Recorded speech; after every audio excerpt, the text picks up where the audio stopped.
అందరు నమస్కారం అండి. ఈ రాజమౌళి గారు ఏమి ప్లాన్ చేస్తున్నాడో ఏమో నాకు తెలియదు కానీ చెప్పా పెట్టకుండా సినిమా గురించి అప్డేట్లు ఇస్తూ కూర్చున్నాడు.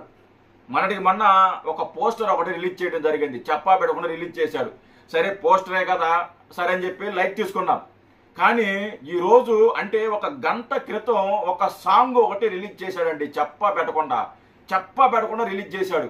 అది చూసిన తర్వాత నాకు నిజంగా మతిపోయింది. అసలు నిజంగా ఈ సాంగ్ని రిలీజ్ చేశాడా లేదా ఎవరైనా ఈ సాంగ్ని క్రియేట్ చేసి అప్లోడ్ చేశాడా అని తెలుసుకోవటానికి నాకు గంట సమయం పట్టింది. నేనైతే నమ్మలా. అంటే పోస్టర్ అంటే అప్డేట్ ఇవ్వకుండా రిలీజ్ చేశారు, సరే చిన్న పోస్టరే కదా అనుకున్నాం. కానీ ఇంత పెద్ద సాంగ్, ఇలాంటి సాంగ్ని రిలీజ్ చేసేటప్పుడు ఇంత సింపుల్గా చేయడు కదా. ఆయన ముందే చెప్తాడు కదా, లేకుంటే రేపేది 15వ తేదీ ఈవెంట్ ఉంది కదా దాంట్లో రిలీజ్ చేస్తారు కదా. అంతేగాని చెప్పా పెట్టకుండా అంటే ఈ జామున రిలీజ్ చేయాల్సిన అవసరం ఏముంది అని చెప్పి నేను నిజంగా నమ్మలా, లిటరల్గా నమ్మలా. లైట్ తీసుకున్న తర్వాత ఇంకా ఒకరి మీద ఒకరు వీడియోలు పెడుతున్నాడు. అసలుకి ఇది నిజమా కాదా అబద్ధమా అని తెలుసుకోవడానికి నాకు గంటన్నర సమయం పట్టింది. తర్వాత రాజమౌళి గారు ట్విట్టర్ పేజ్ ఏదైతే ఉందో దాంట్లోకి వెళ్ళి నేను చెక్ చేసుకుంటే దాంట్లో రాజమౌళి గారు అప్లోడ్ చేసి పెట్టున్నాడు. ఓకే, అప్పుడు అర్థమైంది సాంగ్ రిలీజ్ చేశాడు అని. అంటే రాజమౌళి గారు ఏం ప్లాన్ చేస్తున్నారు నాకు నిజంగా అర్థం కాదు. రాజమౌళి గారు అసలు మీరు ఏం ప్లాన్ చేస్తున్నారు, అసలు ఏం చేస్తున్నారో తెలుస్తుందండి మీకు? ఇంత పెద్ద సాంగ్ని ప్రమోషన్స్ లేకుండా, ప్రమోట్ చేయకుండా, అప్డేట్లు ఇవ్వకుండా సింపుల్గా చెప్పా పెట్టకుండా రిలీజ్ చేశారు. అసలు మీరు ఏం ప్లాన్ చేస్తున్నారు, మీరు ఏమనుకుంటున్నారు నిజంగా నాకు అర్థం కాదు. అసలు ఏం ప్లాన్ చేశారో నాకు అసలు తెలియదు. నాకు రాజమౌళి గారు కొంచెం చెప్పాలి కదా. సాంగ్ రిలీజ్ చేసేటప్పుడు ఈ సమయానికి చేస్తాము, ఈ రోజున చేస్తాము, ఈ టయానికి చేస్తాము అని చెప్పాలి కదా. పోస్టర్ అంటే అప్డేట్ ఇవ్వలేదు, సరే పోనీలు అనుకున్నాం. ఇంత పెద్ద సాంగ్ని మీరు రిలీజ్ చేసేటప్పుడు అప్డేట్ ఇవ్వాలి కదా. అసలుకి ఆ సాంగ్ చూస్తుంటే నిజంగా, ఆ లిరిక్స్ చూస్తుంటే నిజంగా మత్తిపోతుంది. లిరిక్స్ అనేది చాలా క్లియర్గా ఉంది. క్లియర్గా చిన్న పిల్లోడికి కూడా అర్థమైపోద్ది. లిరిక్స్ ఒక్కసారి అంటే చాలు మైండ్లో ఉండిపోతాయి అన్నమాట. లిరిక్స్ కాలాన్నే శాసిస్తూ, ఖండాలే దాటేస్తూ, యుగాలే అంటే ఒక లిరిక్స్ నిజంగా అరాచకంగా నిజంగా భలే ఉన్నాయి. అసలు శృతిహాసన్ చేత పాడించారు రాజమౌళి గారు. శృతిహాసన్ చేత ఆ మ్యూజిక్, కీరవాణి గారు కొట్టిన మ్యూజిక్ ఏదైతే ఉందో అసలుకి మాటలు లేవు. నిజంగా అరాచకం. ఇలా వెళ్ళి ఇలా స్టార్ట్ అయ్యి ఇలా వెళ్ళింది. ఒక్కసారిగా బిభత్సం ఆకాశానికి వంటింది. ఒకసారి ఆ లిరిక్స్ ఒక 4 లైన్లు వినిపిస్తాను, ఒకసారి వినండి. ఫుల్గా వినిపిస్తే కాపీరైట్ చేస్తాడు కాబట్టి ఒక 4 లైన్లు వినిపిస్తా. ఆ 4 లైన్లు ఏంటంటే,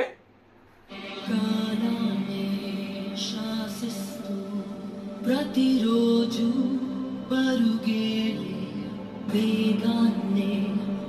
ఆ మ్యూజిక్ చూసారా? మ్యూజిక్ అసలు పాట హైలైట్ గా ఉంది. పాట లిరిక్స్ బాగా వినపడుతున్నాయి. మ్యూజిక్ లాస్ట్ చిన్నగా కొట్టాడు, ఆ స్లోగా కొట్టాడు, షాడ్గా ఉన్నట్టుంది నాకు అనిపిస్తుంది. అలాగా లిరిక్స్ మాత్రం బాగా అర్థమవుతున్నాయి. లిరిక్స్ అయిపోయిన తర్వాత ఒక్కసారిగా లేసద్దండి సాంగ్. అసలుకి మామూలుగా లేదు.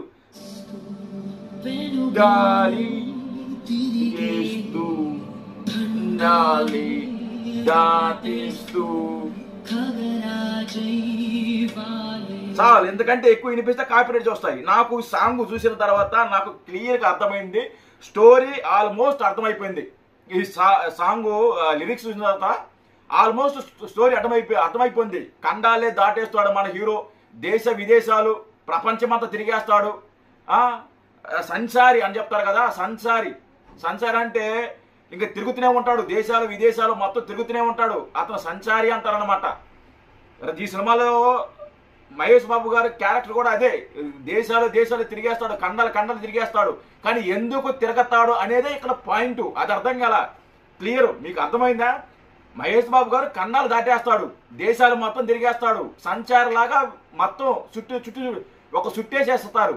కానీ ఎందుకు చుట్టేస్తున్నాడు, ఎందుకు తిరిగేస్తున్నాడు, ఎందుకు ఖండాలన్నీ తిరిగేస్తున్నాడు అనేదే ఇక్కడ పాయింట్. అదే కథ అక్కడ లాక్ చేసి పెట్టాడు రాజమౌళి గారు.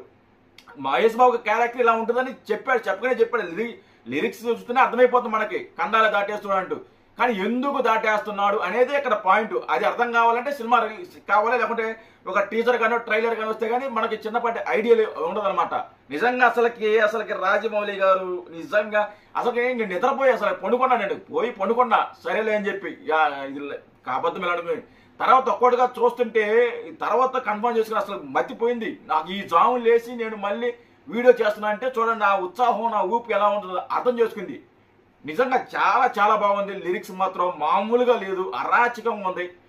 అసలు రాజమౌళి దేశం అంతా అసలుకి అంటే నాకు తెలిసింది ఏంటంటే ఇండియాలో ది బెస్ట్ హైయెస్ట్ అమౌంట్తో హైయెస్ట్ బడ్జెట్తో ఈ సినిమాని తెరకెక్కిస్తున్నారంట. మోర్ దన్ 1000 crore పైన అనుకుంటా, 1000 కోట్ల పైన అనుకుంటా నాకు తెలిసి. బట్ కరెక్ట్గా తెలియదు అనుకుంటున్నాను నేనైతే.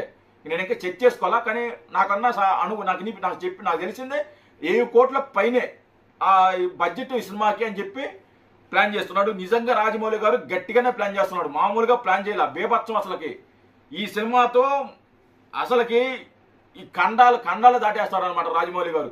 అలా ఉంది ప్లాన్ చేస్తున్నాడు. నిజంగా అరాచక సాంగ్ యూట్యూబ్లో అవైలబుల్గా ఉంది, ఒకసారి వెళ్ళి చూడండి. ఎవరైనా చూడలేకపోతే చూడండి. నిజంగా సాంగ్ మాత్రం అరాచకంగా ఉంది. ఒక్కసారి వింటే సరే ఓకే అనుకో, అలా వెళ్ళింది. వినగా అసలుకి మామూలుగా ఒక్కసారి వింటేనే ఆల్మోస్ట్ ఎక్కిపోద్ది, మీకు మైండ్కి ఎక్కిపోద్ది. అసలుకి మామూలుగా లేదు లిరిక్స్. నాకైతే బేబత్సంగా అసలుకి ఆ లిరిక్స్ వింటేనే తెలిసిపోతుంది ఆల్మోస్ట్ సినిమా ఎలా ఉండబోతుంది అని చెప్పేసి. రేపు 15వ తేదీన ఆ రోజు ఆ రోజు 15వ తేదీ రిలీజ్ చేయాలని అనుకున్నాం మనం. ఆ రోజు ఈవెంట్ ఉంది కదా, ఆ రోజు చేయాల్సింది అసలుకి ఈ సాంగ్ కానీ లేకుంటే అప్డేట్లు కానీ. కానీ ఈ రోజు సాంగ్ రిలీజ్ చేశాడంటే ఆ రోజున ఏమైనా టీజర్ రిలీజ్ చేస్తాడా? ఖచ్చితంగా టీజర్ అయితే రిలీజ్ చేస్తున్నాడు, అది మాత్రం నో డౌట్. అలా 15వ తేదీ చేస్తాడా, లేకుంటే ఈ మధ్యలో నా 2-3 రోజుల్లో మళ్ళీ రిలీజ్ చేస్తాడా? అదొక తలనొప్పి మళ్ళీ. పెట్టుకుండా ఇన్ని పాటికి అప్డేట్లు ఇచ్చుకుంటూ పోతూ ఆయన పాటికి చెప్పుకుంటూ పోతూ అసలు మామూలుగా లేదండి. అసలుకి ఎంత చెప్పినా ఇదేదిరా సోది మాట్లాడుతున్నాడు అనుకోకండి. నిజంగా నాకైతే నచ్చింది. అసలుకి లిరిక్స్ అనేది నాకు చాలా బాగా నచ్చింది. నాకు మామూలుగా అనిపించలా, మామూలుగా ఉండదు సినిమా మాత్రం. నాకు అర్థమైపోయింది సిచ్యువేషన్. ఈ సినిమా ఫ్యూచర్ నాకు అర్థమైపోయింది. ఈ సినిమాకి టైటిల్ ఏం పెట్టారో నాకు తెలియదు. ఏదో టైటిల్ గ్లోబల్ ట్రెండరా ఏదో సంథింగ్ ఏదో వచ్చింది పేరు, సబ్జెక్ట్ కరెక్షన్ ఏదో వచ్చింది. కొంపదీసి అది పెడతారేమో. అసలు అది నోరు తిరగటంలో నాకైతే అసలు అది గుర్తు మర్చిపోతారు. అలాంటి పేర్లు పెట్టబాక రాజమౌళి గారు. మీరేదో వారణాసి సినిమా టైటిల్ ఏదో పెట్టాలని పొకార్లు వస్తున్నాయి. ఒకవేళ పెట్టాలనుకుంటే వారణాసి పెట్టుకుంటా కానీ, అంతేగాని ఈ గ్లోబుల్ టోనరో లేకుంటే ట్రైలరో ఇవన్నీ వద్దు, ఇలాంటివి వద్దు మాకు వద్దు ఇలాంటిది. మీరు మంచిగా మన తెలుగు సాంప్రదాయాల్లో మన తెలుగు టైటిలే పెట్టండి చాలు. వారణాసి అలాంటిది పెట్టుకోండి, అంతేగాని సగం మందికి అర్థం కాని టైటిల్ పెట్టుకుని ఇలా టైటిల్ పెట్టుకుని చేయొద్దు, దయచేసి చేయొద్దు. సాంగ్ మాత్రం మామూలుగా లేదు, బీభత్సంగా ఉంది, అరాచకంగా ఉంది. లిరిక్స్ మాత్రం అసలుకి నెక్స్ట్ లెవెల్లో ఉన్నాయి. శృతి హాసన్ గారు నిజంగా చాలా బాగా పాడారు. అసలు ఈవిడ ఎంత పెద్ద సింగర్ అని నాకు అసలు ఎప్పుడు అర్థమవుతుంది. నాకు ఆవిడ సింగర్ అని తెలుసు కానీ, పాడుతుందని తెలుసు కానీ, మరి ఇంత బాగా పాడుతుందని నాకైతే ఇప్పుడే తెలిసింది. టూ గుడ్ చాలా చాలా బాగుంది. హ్యాట్స్ ఆఫ్ రాజమౌళి గారు. Thank you.